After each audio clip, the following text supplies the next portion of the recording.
인사하겠습니다. 사랑합니다. 축복합니다. 우리 인사하겠습니다. 네, 귀한 예배 참 잘 나오셨습니다. 오늘 본문의 말씀으로 모두를 위한 복음이라는 제목으로 사도행전 22번째 강해를 시작하도록 하겠습니다. 네, 여러분, 우리 사도행전이 이제 시작할 때 여러분 잘 보시면 사도행전 1장에서 예수님께서 이제 승천하는 장면이 나옵니다. 그런데 예수님이 제자들이 보는 앞에서 하늘로 승천하실 때에 아주 중요한 한마디 말씀을 하시고 승천을 하시죠. 아주 의미 있는 말씀을 하시는데요, 그 말씀이 바로 사도행전 1장 8절의 말씀입니다. 우리가 잘 알고 있는 유명한 말씀인데요, 이렇게 말씀하죠. 오직 성령이 너희에게 임하시면 너희가 권능을 받고 예루살렘과 온 유대와 사마리아와 땅끝까지 이르러 내 증인이 되리라. 이 말씀은 지상의 명령이다 라고 우리가 이렇게 이야기할 정도로 아주 중요한 말씀입니다. 여러분, 이 사도행전 1장 8절, 그러니까 예수님께서 승천하시면서 마지막 유언가도 하신 말씀, 마지막 말씀이 이 말씀이 이루어지는 과정이라고 말할 수 있습니다. 실제로 사도행전을 이제 보시면, 전개되는 과정을 쭉 보시면요, 이 복음이라고 하는 것이 처음에는 유대 땅 안에만 머물러 있습니다. 그러다가 이 스데반의 순교 이후에 복음이 갑자기 이제 급속도로 이방 땅으로 확대되게 되죠. 이제 유대와 사마리아와 모든 땅으로 예루살렘의 그 중심에 있던 사람들이 박해를 피해서 흩어지게 됩니다. 이 사람들이 흩어지면서 복음을 전하게 됩니다. 특별히 이제 그 첫 출발점이 오늘 사도행전의 사마리아 지역을 이제 이방의 복음의 시작으로 지금 이야기를 하고 있습니다. 그래서 사도행전 8장은 이 이방 땅으로 넘어간 이 복음이, 사마리아 땅으로 넘어간 복음이 빌립이라고 하는 사람을 통해서 이제 복음이 어떻게 증거되는가를 지금 이 8장에서 우리에게 보여주고 있는 것이죠. 사마리아 지역의 전도가 지금 빌립이라고 하는 사람의 아주 주도적인 역할을 통해서 이 복음이 막 이렇게 전파를 되고 있는 상황입니다. 근데 앞으로 이제 전개될 상황이 어떻게 될까 짐작할 수 있죠. 1장 8절에 보면 사마리아와 땅끝까지 이르러 내 증인이, 이제 이 복음이 땅끝까지 이르게 될 것인데, 이제 이 사건 이후에 누가 등장하게 되느냐, 바로 사울, 다메섹 도상에서 예수님을 만나는 사울이 등장하게 됩니다. 그리고 이 사울을 통하여서 땅끝까지 이르러 복음이 확장되면서 이 사도행전은 끝을 맺게 됩니다. 그러니까 사도행전의 이 전체 내용은 사도행전 1장 8절의 전개, 핵심적인 사건이다, 이렇게 이해를 하시면 이 사도행전을 읽어 나가시는데 아주 이해가 쉽게 될 수 있다라는 것이죠. 그리고 사마리아에서의 전도를 이제 성공적으로 마무리했던 빌립이 성령의 이끌림을 받게 됩니다. 그리고 예루살렘에서 이제 남쪽으로 나 있는 가사라고 하는 길로 이제 향하게 되는데요, 먼저 26절을 우리 한번 다 같이 읽어보도록 하겠습니다. 26절 다 같이 읽겠습니다. 주의 사자가 빌립에게 말하여 이르되 일어나서 남쪽으로 향하여 예루살렘에서 가사로 내려가는 길까지 가라 하니 그 길은 광야라. 지금 빌립이 성령의 이끌림으로, 사마리아의 성에서 복음을 전했던 빌립이 성령의 이끌림으로 예루살렘 남쪽으로 내려가는데 그곳이 어디냐, 그 길이 어디냐 하면 바로 광야다, 이렇게 이제 성경의 저자가 이야기를 합니다. 빌립이 지금 어디로 갔냐 하면 사막, 광야로 갔다라는 것이죠. 여러분, 광야는 사람이 살 수 있는 지역이 아닙니다. 사람이 거주 지역이 아니고요, 이 사막은 말 그대로 생물이 살아갈 수 있는 지역이 아닙니다. 이게 무슨 말이냐 하면 물리적으로 전도가 불가능한 지역입니다. 여러분, 빌립은 지금 전도를 하고 복음을 전하러 가는 길인데 사람이 많은 데로 가야죠, 복음을 전하려면. 그런데 성령이 사람 많은 곳으로 인도하지 않고 어디로 인도했느냐? 광야로 인도했다. 아주 의미심장한 대목입니다. 사람이 아무도 없는 사람이 정말 지나가는 마주치는 이 사람을 하루 종일 서 있어도 만날까 말까 하는, 사람을 만날 수 없는 광야로 성령이 인도하십니다. 의도가 있는 것이죠. 이 광야에서 극적으로 한 사람을 만나게 되는데 바로 에디오피아 사람 네시를 만나게 됩니다. 8장 27절에 이렇게 말씀하죠. 일어나 가서 보니 에디오피아 사람 곧 에디오피아 여왕 간다게의 모든 국고를 맡은 관리인 네시가 예배하러 예루살렘에 왔다가. 여러분, 이제 오늘 이 27절에 보시면 이 빌립이 만난 에디오피아 사람 네시가 어떤 인물인지 간단하게 소개하고 있는데, 이 사람은 이 에디오피아의 국고를 맡고 있는 고위 관리직이다 라는 정도의 정보를 우리가 알 수 있습니다. 이 사람은 교육도 많이 받았고, 그리고 이 에디오피아라고 하는 이 나라에 아주 높은 관직에 있는 사람이다 라는 것을 알 수 있습니다. 여러분, 그런데 2세기에 교부였던 이레니우스라고 하는 초대 교부가 있습니다. 2세기면 예수님 탄생을 우리가 이제 0 AD 이제 이 영으로 보잖아요. 그러면 2세기면 약 예수님 떠나고 난 뒤에 얼마 지나지 않은 200년 안쪽의 사람이죠. 예수님 조금만 빨리 태어났으면 예수님을 만날 수 있었던 사람이죠. 그 2세기의 교부였던 이레니우스라는 사람이 이제 이 에디오피아 네시가 누구냐, 이 사람이 이름을 밝히고 있는데요, 이 사람이 시므온 바코스라는 이름을 가지고 있다 이렇게 밝힙니다. 그런데 성경학자들이 이 이레니우스의 이 증언에 따라서 그러면 이 시므온 바코스라는 사람이 누구냐, 이 밝혀지고 있는 이 자료를 통해서 성경 연구학자들이 막 연구를 많이 합니다. 이 사람이 오늘 이제 본문에 보면 빌립에게 전도를 받고 난 뒤에, 그리고 물에서 세례를 받죠. 세례를 받고 그가 이제 헤어지게 되는데 그 이후에 행적이 나타나지 않습니다. 근데 성경학자들이 이제 연구를 했는데요, 재미있는 사실 하나 발견되는데, 사도행전 13장 1절에 보시면 이런 대목이 나옵니다.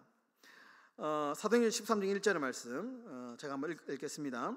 안디옥 교회에 선지자들과 교사들이 있으니 곧 바나바와 니게르라 하는 시므온과 구레네 사람 루기오와 분봉왕 헤롯의 젖동생 마나인과 및 사울이라. 어떤 장면이냐 하면, 지금 이방 땅에 세워진 첫 번째 교회 안디옥 교회의 구성원을 소개하는 장면입니다.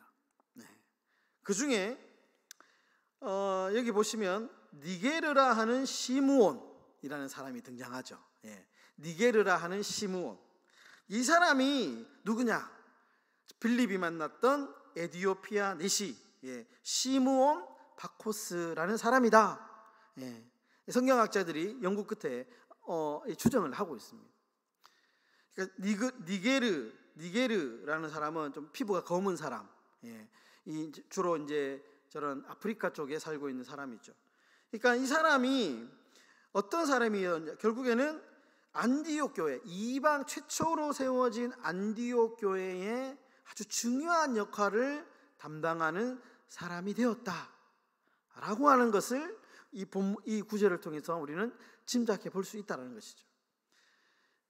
그러니까 빌립으로부터 이제 그 이사야의 말씀을 이 가르침을 받고, 그리고 세례를 받고 난 뒤에 예수 그리스도를 믿음으로 그가 나중에는 이방인 최초에 세워지는 안디옥 교회의 아주 중요한 역할을 감당하게 되었다, 지도자가 되었다라는 것입니다. 그럼 실제로 역사를 보면 이 에디오피아라고 하는 나라가 AD 333년에 기독교를 국교화합니다. 이 에디오피아가 333년에 기독교를 국교로 공인한 사건은 전 세계적으로 역사상 처음으로 기독교를 국가 종교로 공인한 최초의 사례입니다. 로마가 336년에 기독교를 국교화했죠. 그런데 그보다 훨씬 더 빠른 330년에 기독교를 나라의 국교로 정했던 것, 이렇게 빨리 에디오피아가 기독교의 나라가 될 수 있었던 것은 적어도 이 시므온 바코스, 에디오피아 내시의 역할이 없었다, 적었다라고 말할 수 없는 것이죠. 그리고 여러분, 현재 에디오피아의 전체 인구의 약 60%가 기독교인이라고 합니다. 그러니까 그 출발이 이 어디에서부터 출발이 되느냐? 짧은 만남, 이 빌립이라고 하는 사람, 광야에서 만났던 이 짧은 만남을 통해서 이 에디오피아 사람 넷이 이 한 사람을 통하여서 복음이 흘러가게 되었다라는 것을 우리는 짐작해 볼 수 있다라는 것입니다. 오늘 이 빌립과 에디오피아 넷의 만남 가운데 우리가 반드시 기억해야 할 것이 하나 있는데요, 그것은 복음이라고 하는 것은 사람이나 지역을 가리지 않는다라는 겁니다. 복음은 여러분 사람을 가리지 않습니다. 복음은 지역을 가리지 않습니다.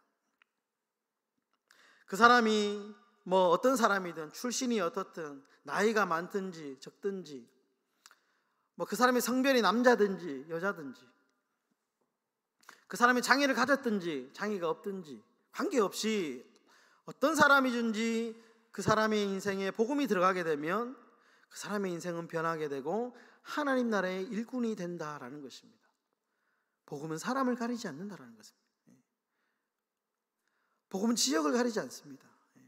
빌립이 아무도 없는, 사람 한 명 다닐까 말까 한 그 광야로 갔을 때 하나님의 특별한 은혜로, 하나님의 특별한 계획하심으로 그 광야에서 에디오피아 사람 넷을 만났던 것처럼 하나님의 은혜가 있고 하나님의 계획이 있으면 어떠한 사람이든지 어떠한 지역이든지 그 복음의 역사는 반드시 꽃을 피우게 된다라는 것입니다.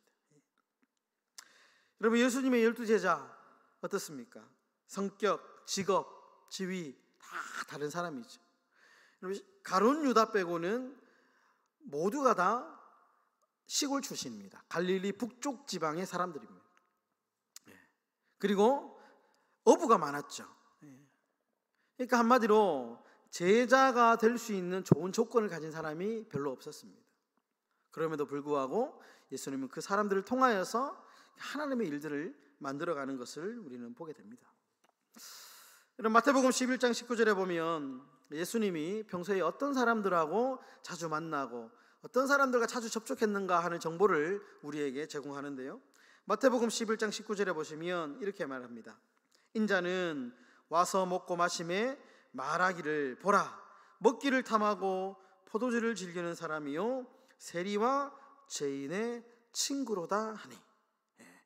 예수님이 평소에 어떤 사람들과 많이 접촉을 했냐? 세리, 죄인들, 평소에 사람들이 잘 만나지 않는 사람, 차별하는 사람, 꺼리는 사람, 이런 사람들을 예수님이, 사회적인 약자들 만나셔가지고 그들과 친구가 되어주시고 그들과 식사하시면서 교제하시면서 그들의 마음을 만지시고 위로하셨다라는 것입니다. 예수님은 사람을 가리지 않았습니다. 여러분, 대표적인 인물이 바울입니다. 바울, 예수 믿는 사람들 무섭게 박해했던, 이제 다음 주 되면 이제 바울이 이제 등장하는데요, 이 바울이 예수님 막 믿기 전에는 사람들을 무섭게 박해하던 사람이었죠. 그런데 이 바울이 예수님을 만나고 난 뒤에 그의 인생이 송두리째 바뀝니다. 언제 그랬냐는 듯이 정말 그의 인생이 하루아침에 바뀌게 됐죠. 그럼 그래서 이 바울이 다메섹에서 예수를 만난 체험을 경험한 이후에 그가 이렇게 생생하게 말합니다. 로마서 10장 11절, 12절, 13절에 보시면 이렇게 말씀하죠. 성경에 이르되 누구든지 그를 믿는 자는 부끄러움을 당하지 아니하리라 하니 유대인이나 헬레인이나 차별이 없음이라. 한 분이신 주께서 모든 사람의 주가 되사 그를 부르는 모든 사람에게 부요하도다. 누구든지 주의 이름을 부르는 자는 구원을 받으리라. 여러분, 이 말씀이 정말 우리에게 생생하게 올 수 있는 이유가 뭐냐 하면 바울이 체험을 하고 체험 이후에 했던 말이기 때문에 그렇습니다. 바울 자신이 정말 자신은 예수님의 자녀가 될 수 있는 사람이 아니었습니다. 그런데 그가 정말 예수님 은혜로 인하여서 하나님 나라의 자녀가 되고 이방인의 정말 선구자가 되지 않았습니까? 누구든지 주의 이름을 부르는 자는 구원을 받으리라. 누구든지. 여러분, 그래서 복음은 모두를 위한 복음입니다. 특정 어떤 민족, 어떤 사람을 위한 복음이 아니고요, 어떤 사람도 복음 앞에서는 차별이 없습니다. 성경은 그 얘기 많이 하잖아요. 복음 앞에서는 서열이 없습니다. 높은 사람, 낮은 사람. 복음 앞에서는 그런 것이 없습니다. 복음 앞에서는 모두가 다 평등하다라는 것이죠. 예전에 제가 한번 했던 이야기인데요. 제가 이제 익산에 살 때 가까운 20분 거리에 김제가 있습니다. 김제에 가면 이제 아주 중요한, 대한민국의 선교사적으로 아주 중요한 교회가 있는데 기역자 교회가 있습니다. 기역자 교회. 실제로 교회가 보면 이렇게 기역자 모양입니다. 기역자 모양인데 이 모서리에서 이제 목사님이 설교를 하는데요, 중간에 커튼이 이렇게 쳐져 있습니다. 그러니까 남녀 차별이 아주 유별날 때에 그리고 신분 사회가 있을 때 양반은 오른쪽에 앉고, 그리고 여자나 그리고 이제 신분이 낮은 상민, 평민, 백정 이런 사람들은 왼쪽에 이렇게 앉는 거죠. 그래서 커튼을 치고 이렇게 예배를 드렸던 교회입니다. 아직도 그런 교회가 있는데요. 예전에 제가 그 교회를 실질적으로 한번 가봤거든요. 근데 거기 가면 이렇게 목사님이 그 교회에서 설명을 해줍니다. 이 교회가 어떻게 됐고 이 교회의 역사에 대해서 막 스토리를 이야기를 해주거든요. 그런데 그 기역자 교회가 금산교회랍니다. 금산교회. 그 금산교회 이야기가 아주 유명한 교회가 있죠. 그 교회를 세운 최초의 장로님이 누구냐 하면 조덕삼이라고 하는 분입니다. 조덕삼. 이분이 원래 김제에서는 아주 이제 부자, 특별히 이제 말을 이렇게 이제 마부였는데요. 말을 대여해주고 말을 이렇게 이제 판매하는 마부인데 아주 이제 재산이 많고 부자였던 분이셨습니다. 이분이 이제 복음을 받고 이분을 중심으로 해서 이제 교회를 하나 세웠는데 이제 금산교회를 세웁니다. 근데 이 조덕삼 장로님 이분 밑에는 이자익이라고 하는 마부가 있었습니다. 이자익. 청년이 있었는데요. 노비죠, 노비. 이 이자익도 이제 이 조덕삼 장로를 따라서 예수를 믿게 됩니다. 아주 열심히 믿었다고 합니다. 근데 이제 어느 날 문제가 하나 생기는데 장로를 뽑는데 두 사람이 나란히 후보에 오르게 된 겁니다. 조덕삼이라는 분과 이자익이라는 분이 똑같이 장로의 후보에 오르게 된 거죠. 예상 밖으로. 그런데 주인이 조덕삼 씨가 떨어집니다. 떨어지고 그의 종이었던 이자익이라는 분이 장로가 됩니다. 충격적인 일이 벌어지죠. 지금이야 지금도 사실은 이런 일이 교회 안에 벌어지면 아마 제가 볼 때는 좀 술렁일 겁니다. 그런데 이때 당시에 자신의 집에 머슴으로 있던 아주 낮은 신분의 청년이 예수를 잘 믿어가지고 자기보다 먼저 장로가 된 겁니다. 그때 사람들이 아주 이제 눈치를 보고 있을 때 이제 조덕삼 씨가 발언권을 얻어가지고 이렇게 이야기를 했다고 합니다. 우리 금산교회 교인들은 오늘 참으로 훌륭한 일을 해냈습니다. 저희 집에서 일하는 이자익 영수는 저보다 신앙의 열의가 대단합니다. 당선될 분이 당선된 것입니다. 이렇게 한마디를 했다는 겁니다. 정말 훌륭한 장로님이시죠. 더 감동적인 것은 이후에 이제 이 조덕삼 씨가 장로가 되는데요. 이 조덕삼 장로님이 이 이자익 장로님을 신학교로 보내가지고요. 그리고 목사 안수를 받게 합니다. 그리고 이 이자익 목사님을 이 금산교회의 당회장으로, 담임 목사로 청빙해서 평생 이분과 함께 이 금산교회를 잘 이렇게 이끌어갔다는 이야기가 나옵니다. 여러분, 이 복음이 그렇습니다. 복음이 들어가면요, 복음이 들어가면 차별이 있던 곳에 차별이 사라지고요, 복음이 들어가면요, 어떠한 혐오나 세상의 질서가 사라집니다. 복음 앞에서는 모두가 평등하게 되고, 복음 앞에서는 정말 세상이 감당치 못할 놀라운 일들이 일어나게 된다라는 것입니다. 여러분, 복음은 사람을 가리지 않습니다. 복음은 사람을 가리지 않습니다. 여러분, 복음은 지역을 뛰어넘습니다. 지역을 뛰어넘습니다. 여러분, 우리가 살다가 보면 사람을 또 가리게 되고 좀 어떻게 보면 차별하게 되죠. 우리 안에 우리가 그렇게 기도해야 됩니다. 하나님, 우리 안에 복음에 충만한 사람이 되게 해달라고.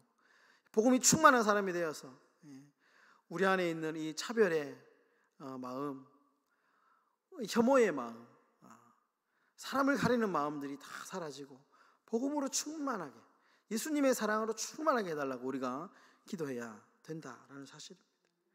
여러분, 이 복음의 능력으로 우리 교회도 정말 다 이 차별, 혐오 다 사라지고 정말 주의 사랑으로 사람을 가리지 않는 그런 우리 행복한 교회가 다 되시기를 주님의 이름으로 축원합니다. 기도하겠습니다. 거룩하신 아버지 하나님, 복음이 들어가면 그곳에는 차별이 사라지고 갈등이 사라지고 혐오가 사라지게 됩니다. 하나님, 복음은 사람을 가리지 않고 복음은 지역을 가리지 않습니다. 아버지 하나님, 우리 안에 있는 정말 이 차별하고 사람을 가리는 아버지 하나님, 이 죄악된 마음들을 복음으로 놓게 하시고 충만한 복음으로 사람을 살려내고 참으로 복음의 능력으로 사람을 사랑하는 우리 행복한 교회가 되게 하여 주시옵소서. 예수님의 이름으로 기도드립니다. 아멘.